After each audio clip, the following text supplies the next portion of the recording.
दोस्तों, हिंदू धर्म में हम सभी रामायण की कथाओं से अच्छी तरह से वंचित हैं। माता सीता, श्री राम और लक्ष्मण जी के वनवास काटने की कहानियां भी हम बचपन से सुनते आ रहे हैं।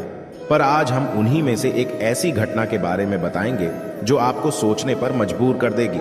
ऐसे में दोस्तों, हमारे सनातन धर्म ग्रंथों में इस बात का साफ साफ उल्लेख है कि बुरे कर्मों का फल हमेशा बुरा ही मिलता है, फिर चाहे वो इंसान हो या फिर भगवान। और यह तो आप सभी जानते ही हैं कि मर्यादा पुरुषोत्तम श्री राम ने अपनी पत्नी सीता को एक धोबी की बातों में आकर अयोध्या छोड़कर जाने को कह दिया था। लेकिन क्या आपको पता है कि एक समय माता सीता ने बहुत बड़ा पाप किया था, जिसकी सजा के रूप में उन्हें गर्भवती हालत में अपने पति से दूर रहना पड़ा था। माता सीता ने कौन सा पाप किया था और कौन था वो धोबी जिसकी वजह से माता सीता को वन में भटकना पड़ा था? इससे जुड़ी कथा आपको हमारी आज की वीडियो में जानने को मिलेगी। इसीलिए वीडियो काफी इंटरेस्टिंग होने वाली है, इसीलिए इसे बिना स्किप किए एंड तक जरूर देखिएगा। दोस्तों, जिस कथा के बारे में मैं आपको बताने जा रही हूं, उसका उल्लेख आपको रामायण में मिल जाएगा। दरअसल रामायण कई भाषाओं में लिखी गई है। ऐसे में अलग अलग रामायण में कई तरह की दंत कथाएं मिलती हैं, और ऐसी ही एक दंत कथा माता सीता से जुड़ी हुई है, जिसके मुताबिक त्रेता युग में मिथिला नगरी में जनक नाम के राजवंश का राज हुआ करता था।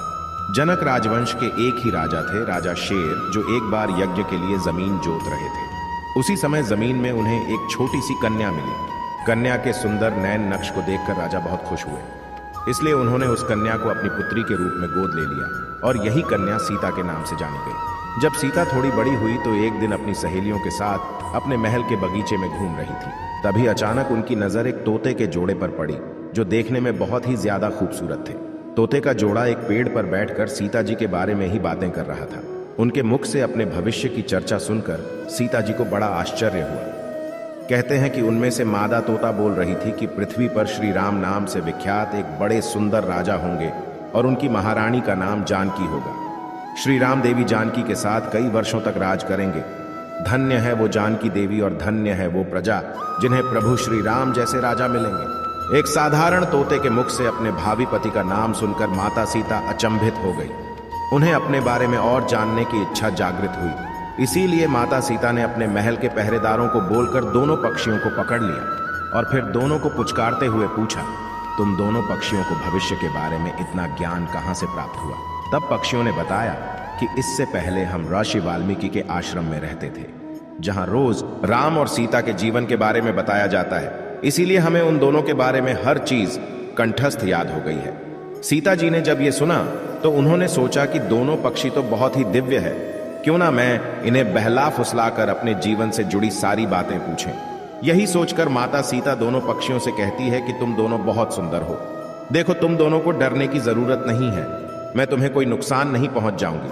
तुम बस मुझे ये बताओ कि राम कौन है और उनका विवाह जानकी से कैसे होगा। तब दोनों पक्षी बताते हैं कि महर्षि वाल्मीकि रामायण नामक एक ग्रंथ लिख रहे हैं, जिसमें उन्होंने बताया है कि महर्षि श्रृंगी के द्वारा किए गए पुत्रेष्टि यज्ञ से प्रसन्न होकर भगवान विष्णु मानव शरीर धारण करके उनके ज्येष्ठ पुत्र के रूप में जन्म लेंगे, जो कि प्रभु श्री राम होंगे। बड़े होने पर श्री राम महर्षि विश्वामित्र और अपने छोटे भाई लक्ष्मण के साथ हाथ में धनुष लिए मिथिला आएंगे और वहां शिव जी के धनुष को तोड़कर जानकी से विवाह करेंगे। इतना सुनने के बाद माता सीता उन दोनों पक्षियों को बताती है कि जिस जानकी की तुम लोग बात कर रहे हो वो मैं ही हूं। मैं सीता भी हूं और मैं जानकी भी हूं। इसलिए तुम बताओ कि मेरे प्रभु श्री राम कैसे दिखते हैं। इस पर नर तोता माता सीता को बताता है कि श्री रामचंद्र का मुख कमल के समान सुंदर है। उनके नेत्र बड़े और खिले हुए हैं। उनकी नाक ऊंची और भुजाएं घुटनों तक जाती हैं। उनका गला शंख के समान है और उनकी सुंदरता का क्या वर्णन करूं। उनके गुणों का बखान तो 100 मुख वाला भी नहीं कर सकता।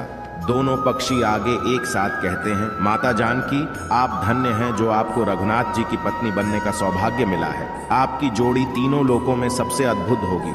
इतना सुनकर देवी सीता उनसे एक सवाल पूछती है और वह तोते का जोड़ा उनके सवालों का जवाब देता है। और इस तरह से देवी सीता जी सवाल पूछती जाती हैं और तोते का जोड़ा जवाब देता रहा। लेकिन एक समय के बाद दोनों तोतों की बात सुनकर सीता जी के मन में लालच आ गया। इसीलिए वह दोनों पक्षों से कहती हैं कि जब तक मेरा विवाह नहीं हो जाता तुम दोनों मेरे साथ राजमहल में रहोगे। इस पर नर तोता माता सीता से कहता है, मेरी पत्नी गर्भवती है, इसलिए ऐसे समय में उसको जाने दें। हम दोनों एक दूसरे का भी वियोग सहन नहीं कर सकते, इसलिए आप मेरी पत्नी को जाने दीजिए। लेकिन माता सीता ने नर तोते की एक भी न सुनी। इस पर मादा तोते ने माता सीता से गिड़गिड़ाते हुए कहा, मैं धर्मवती हूँ, आप मुझ पर तरस खाएं, मुझे जाने दें। मैं अपने स्थान पर जाकर बच्चे पैदा करूंगी और आप चाहेंगे तो उसके बाद मैं फिर से यहाँ आ जाऊंगी। लेकिन देवी सीता अभी भी मादा तोते को छोड़ने के लिए तैयार न थी।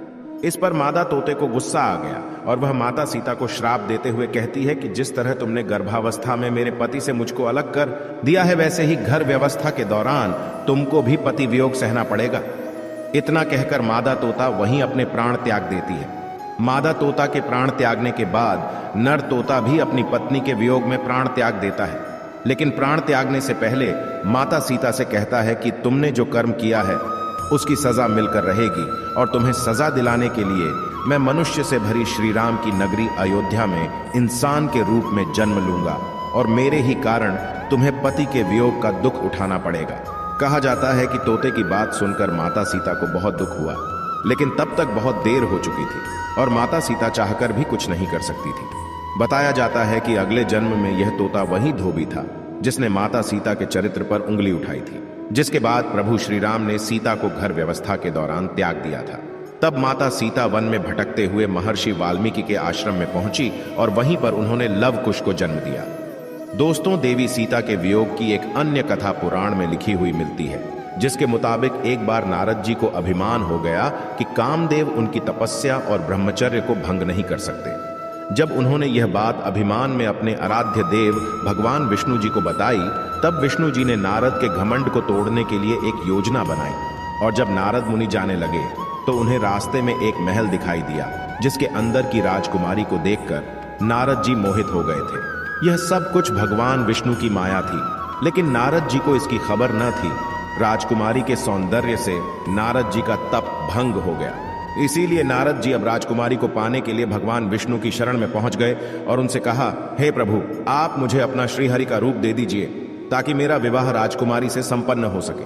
तब भगवान विष्णु ने कहा, हे नारद जी, कहीं ऐसा ना हो कि आप इस रूप को लेकर बाद में पछताने लगे। दरअसल नारद जी राजकुमारी का रूप देखकर भूल गए थे कि भगवान विष्णु का रूप एक वानर का भी है और नारद जी के घमंड को तोड़ने के लिए भगवान विष्णु ने अपना वानर रूप ही नारद जी को दे दिया। जब नारद जी राजकुमारी के स्वयंवर में पहुंचे, तब पूरी सभा नारद जी के बंदर वाले मुख को देखकर हंसने लगी और राजकुमारी ने भी इनके मुख को देखकर उन्हें वरमाला नहीं पहनाई। कहा जाता है कि उसी समय भगवान विष्णु उस सभा में पधारे, जिन्हें देखकर राजकुमारी ने उनको माला पहना दी। ये सब कुछ देखकर नारद जी अचंभित हो उठे।